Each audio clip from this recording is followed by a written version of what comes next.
सभी को मेरा नमस्कार. Hello to everyone.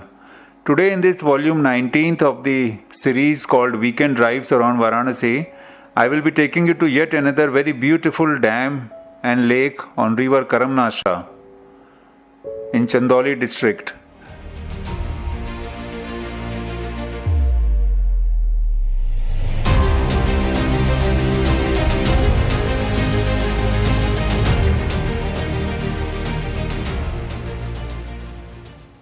अभी मैं जहाँ चल रहा हूँ ये कभी एक छोटे पर्वत का शिखर रहा होगा इस बांध के बनने के पहले.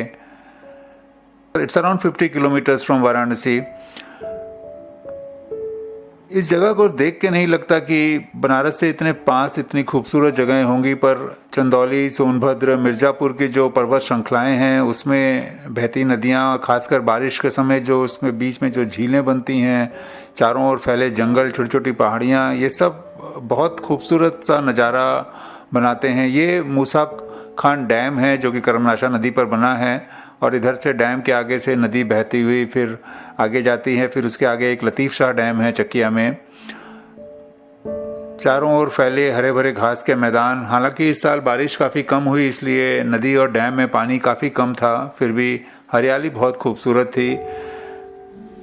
बहुत ज़्यादा गर्मी थी जिस दिन मैं यहाँ गया था, बट इतनी गर्मी होने के बाद भी जो नज़ारा था वो इतना खूबसूरत था कि गर्मी का पता बहुत कम लग रहा था. धान की खेती काफ़ी हो रही थी. यह वह झील है जो कि करमनाशा नदी का पानी इस झील में है. चारों तरफ छोटी छोटी पर्वत श्रृंखला है जिससे ये पानी बंध जाता है और एक तरफ बंधा बनाया हुआ है जो आर्टिफिशियल बंधा है, उसके ऊपर रोड है. इधर जो आप देख रहे हैं this is the artificial wall of the dam on this side. उसके ऊपर से एक रोड है और फिर उधर जाकर के डैम है. बहुत सुंदर ये पूरा का पूरा जो रास्ता है इस डैम तक के जाने का, ये भी बहुत खूबसूरत है. चकिया को rice bowl of Uttar Pradesh बोला भी जाता है. यहाँ का चावल बहुत अच्छा होता है, तो ये पूरी चावल की खेती हो रही थी. फिर उसके बाद कुछ दूर तक का रास्ता इसमें चंद्रप्रभा वाइल्ड लाइफ सेंचुरी के घने वन भी आते हैं. This whole area is very scarcely populated. यहाँ पर बनारस की भीड़ भाड़ से आप 1 घंटे के अंदर ही एक ऐसी जगह पहुँच जाते हैं which you don't even believe that such a place can exist around Varanasi. These are beautiful forests of Chandraprabha Wildlife Sanctuary that you encounter on the way. Chakiya market से जब ये रास्ता यहाँ पहुँचने के लिए देर आर 2 ways. एक Chakiya market से होकर के भी जाता है और दूसरा रास्ता when you go towards the Naugarh, Chakiya Naugarh road, तो उसमें से एक रास्ता कटता है मूसा खान डैम जाने के लिए.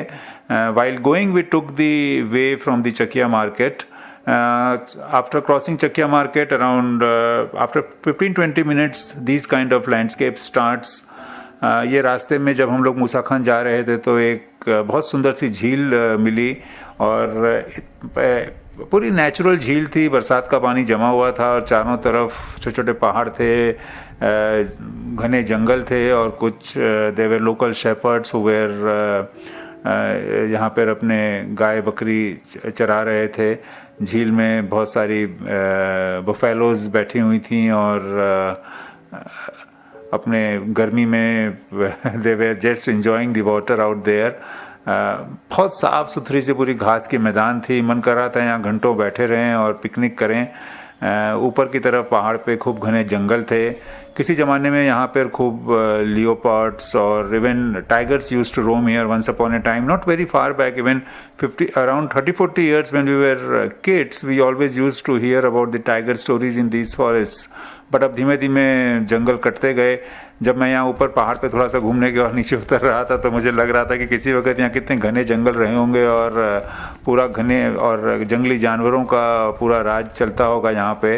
बट अब ऐसी बात नहीं है. Now there are lot of roads inside and but still the whole landscape gives you a very lovely feel and it's unimaginable. अगर आप ऐसे आपको जब तक आप जाएंगे नहीं, यू विल नॉट बिलीव कि even just an hour drive from Varanasi can take you to these beautiful natural places.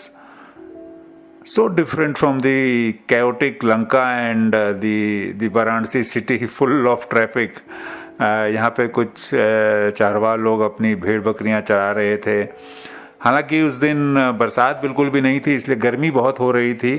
और धूप बहुत तेज़ थी, बहुत ह्यूमिड क्लाइमेट था, but still the natural beauty of the place was simply mesmerizing. Everyone was doing the rice cultivation here. यहाँ का चावल में जो पानी आता है, शायद पहाड़ों से बह करके जो पानी आता है, और चावल की खेती के लिए खूब पानी की ज़रूरत होती है, तो वो पानी जब जमा हो जाता है खेत में, तो वो अपने साथ काफ़ी मिनरल्स लाता है जब वो पहाड़ों से बह करके आता है। चारों तरफ की छोटी पहाड़ियाँ हैं, so probably because of that the rice grown here is considered to be of very high quality.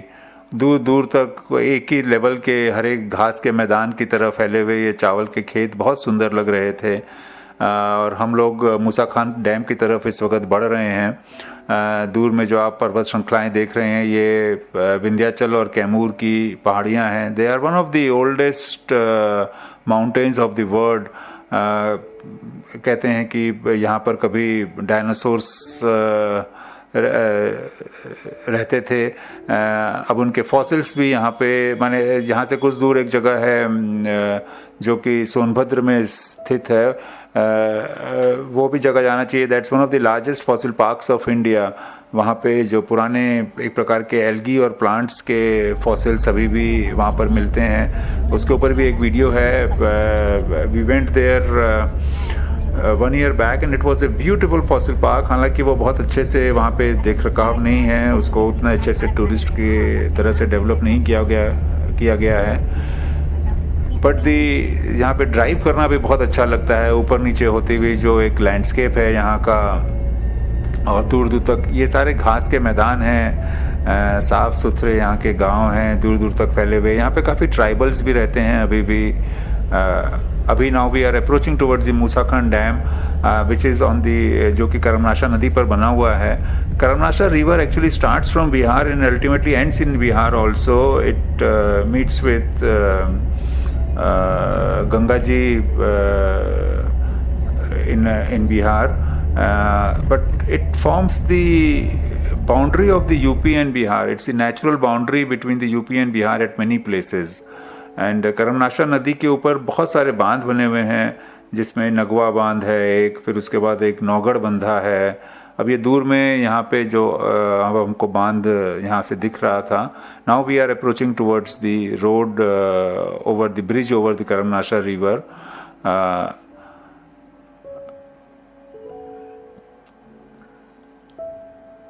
यहाँ पे थोड़ी देर रुक करके हम लोगों ने बांध को देखा और फिर आगे बढ़े बांध के ऊपर चढ़ने के लिए। So this road is now going towards the बांध। दूर में बांध की जो एक आर्टिफिशियल मड वॉल है, ये पूरी मिट्टी और उसके ऊपर फिर रोड बना दी गई थी। तो अभी जो अब हम लोग लेफ्ट में मुड़ेंगे तो दूर में we can see the 9 to 10 gates of the बांध। In spite of the monsoons, because of the scare, rains were very less this year, so बांध का सिर्फ एक छोटा सा ही गेट खुला था। बांध के रिजर्वेयर में, जो रिजर्वेयर था उसमें पानी इस बार बहुत कम था। ये बांध की आर्टिफिशियल वॉल एक साइड की दिख रही है, which is the mud wall. This comes in the district Chandoli. Chandoli was once upon a time, it was part of the Varanasi district only, but बाद में चंदौली एक अलग से जिला बनाया गया था। ये सीढ़ियाँ हैं जो कि बांध की दीवार में ऊपर जा सकती है। हम लोग रोड के माध्यम से बांध की दीवार के ऊपर पहुँचे। And once now we are climbing on the one of the walls of the dam. Once we reached the top, the scene from the top was beautiful, so beautiful. So the river Karamnasha was coming from the opposite side, and now it was इसको इस तरह से पूरा बांध दिया गया। तीनों तरफ पहाड़ियाँ थी नेचुरल, और one side the artificial wall was constructed.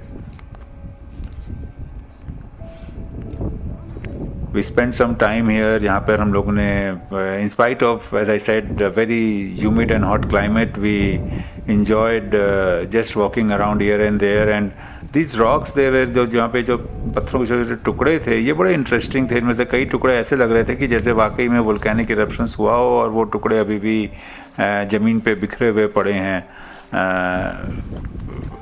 और शायद ये पहाड़ियाँ भी ऐसा जियोलॉजी में देर the theory says that these all mountains were formed by volcanic eruptions, and these mountains are older than the Himalayas. कुछ देर डैम के किनारे पानी की जो लहरें थी उनकी आवाज़ बहुत अच्छी आ रही थी।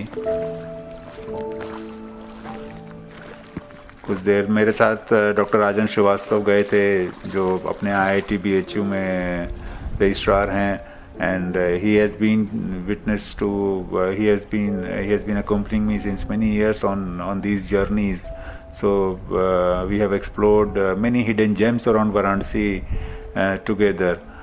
यहाँ पे हम लोगों ने करीब 1-1.5 घंटे का समय गुजारा। शायद शाम होती तो यहाँ पर और भी बहुत अच्छा लगता, सनसेट बहुत अच्छा रहता, बट जैसा था बहुत गर्मी के बावजूद भी बहुत सुंदर और बहुत आनंद आ रहा था। यहाँ पे बहती हुई ठंडी हवा भी थी। अगर बारिश पड़ रही होती तो शायद और अच्छा लगता। हालांकि ये जब अच्छा मानसून से भी होता है तो ये डैम पूरा ऊपर तक भर जाता है, पर इस बार पानी कम था इसलिए हम लोग मानसून के वक्त भी इतना नीचे उतर करके यहाँ पे चल पा रहे थे। नहीं तो ये सारी एरिया पानी में डूब जाती है जब रिजर्वेयर में पानी अच्छा भर जाता है तब।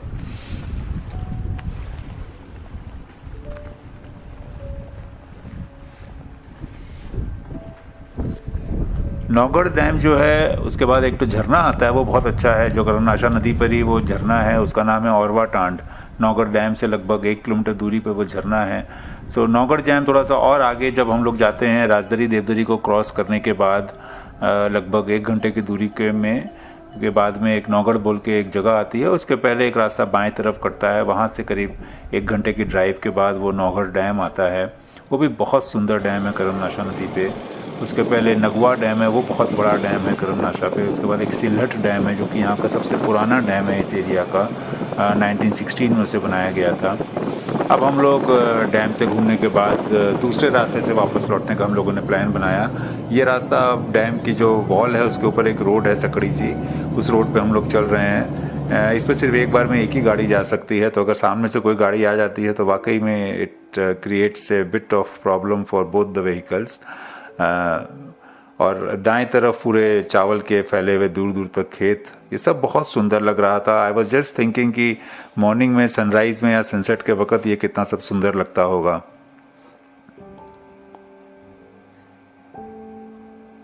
छोटे छोटे गांव हैं जो ऊपर से दिखते हैं, पीछे फैली हुई पूरी पहाड़ियाँ जो पूरे एरिया को एक ऐसा लगता है कि आप जैसे कोई पहाड़ी क्षेत्र में आ गए हो ना। बनारस, मतलब अगर कोई बनारस घूमने आता है या बनारस में अगर आप इस जगह नहीं गए हो तो यकीन कर पाना मुश्किल है कि बनारस के पास इतने सुंदर सुंदर नेचुरल स्पॉट्स भी होंगे। अब हम लोग डैम की जो वॉल है उससे नीचे उतर रहे हैं और फिर आगे के रास्ते से अब वापस हम लोग इधर से जब लौट रहे हैं। We will just now meet the Chakia Naugarh state highway. तो Chakia Naugarh state highway is the same place जहाँ पे कि चंद्रप्रभा वाइल्ड लाइफ सेंचुरी और राजदरी देवदरी वाटरफॉल्स भी हैं। ये these are some of the glimpses of the path that takes us to this beautiful dam. यहाँ पर इस पूरे एरिया में there are many other dams also. One is Dhandhraul dam. Dhandhraul dam जब हम लोग रॉबर्ट्सगंज से होकर के विजयगढ़ फोर्ट जाते हैं तब रास्ते में पड़ता है। फिर एक डैम है भैंसुरा लेक बोलते हैं, ये भी नौगढ़ से थोड़ा दूर पर है। राजदरी देवदरी के बाद चंद्रप्रभा डैम है, चंद्रप्रभा लेक है बहुत सुंदर। फिर एक अरोरा डैम है, डुंगिया डैम है, जरगो डैम है, लतीफ़ शाह, बहुत सारे, Sirsi dam, Pipri dam, lower and upper Khajuri, Gurama dam, फिर रियंद बांध गोविंद बल्लभ पंत सागर जिसको बोलते हैं, ये सोनभद्र में है, जहाँ से कि जिसके चारों सारे थर्मल पावर प्रोजेक्ट्स हैं। ये भी बहुत सुंदर है। जो अनपरा शक्ति नगर वाली एरिया है, रेणुकूट, तो ये लगभग हम लोग जब रॉबर्ट्सगंज से और आगे जाते हैं चूर्क मरकंडे और वहाँ से होकर के वहाँ पे वो सलखन फॉसिल पार्क है जिसके बारे में I was talking about. That's one of the oldest park fossil parks of one of the largest fossil parks actually of India. इसका कॉल्ड सलखन फॉसिल पार्क. वो रॉबर्ट्सगंज से लगभग 1 घंटा की दूरी पर है. उसके बाद में then we go to Chopan, फिर वहाँ सोन नदी आती है. सोन नदी क्रॉस करके फिर डाला, रेणुकूट, अनपरा और वो Govind Vallabh Pant Sagar. So the natural places around Varanasi are plenty, and there are so many hidden gems. So I just say that go and explore these beautiful places and preserve our nature.